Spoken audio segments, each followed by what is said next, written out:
തിരുവനന്തപുരം പോത്തൻകോട്ട് തോക്കും കള്ളനോട്ടും കഞ്ചാവുമായി 3 പേരെ പോലീസ് പിടികൂടി. തിരുവനന്തപുരം സ്വദേശികളായ രാംകൃഷ്ണ, അഭിൻലാൽ, ഋഷിൻ എന്നിവരെയാണ് കസ്റ്റഡിയിലെടുത്തത്.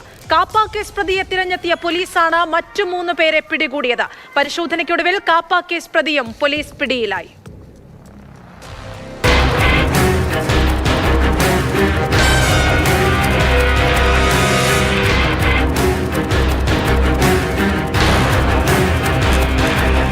കാപ്പ കേസ് പ്രതി അനന്തനെ തേടിയാണ് നെടുമങ്ങാട് പോലീസ് പോത്തൻകോടെത്തിയത്. എന്നാൽ പരിശോധനയ്ക്കൊടുവിൽ മറ്റു 3 പേർ പിടിയിലായി. പരിശോധന നടത്തിയ വീട്ടിൽ നിന്നും തോക്കും 500 രൂപയുടെ 30 കെട്ട് നോട്ടുകളും 2 വാഹനങ്ങളും പിടികൂടി. പോത്തൻകോട്, ശ്രീകാര്യം, നെയ്യാറ്റിക്കര സ്വദേശികളായ രാംകൃഷ്ണ, അഭിൻലാൽ, ഋഷിൻ എന്നിവരാണ് പിടിയിലായത്. പോലീസിനെ കണ്ടതോടെ അനന്തൻ വീട്ടിൽ നിന്നിറങ്ങി ഓടി. പിന്തുടർന്ന പോലീസ് സമീപ പ്രദേശത്തു നിന്നും പ്രതി അനന്തനെയും പിടികൂടി.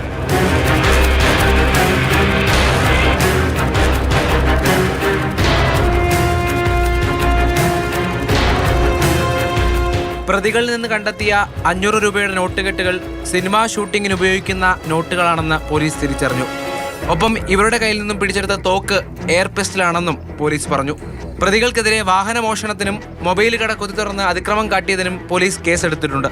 നെടുമങ്ങാട്, പോത്തൻകോട് പോലീസ് സംയുക്തമായി നടത്തിയ പരിശോധനയിലാണ് പ്രതികൾ അറസ്റ്റിലായത്.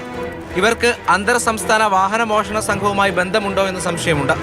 പിടികൂടിയ നോട്ടുകെട്ടുകൾ വ്യാജമാണോ എന്ന് പരിശോധന നടത്തും. പ്രതികൾക്ക് തോക്ക് എവിടെ നിന്ന് ലഭിച്ചെന്നും അന്വേഷണം ഉണ്ടാകും. ഇവർക്കൊപ്പം ഉണ്ടായിരുന്ന യുവതിയെ പോലീസ് ചോദ്യം ചെയ്ത് വിട്ടയച്ചു. ചോദ്യം ചെയ്യലിൽ കൂടുതൽ വിവരങ്ങൾ പുറത്തുവരുമെന്നാണ് പോലീസ് അറിയിച്ചത്.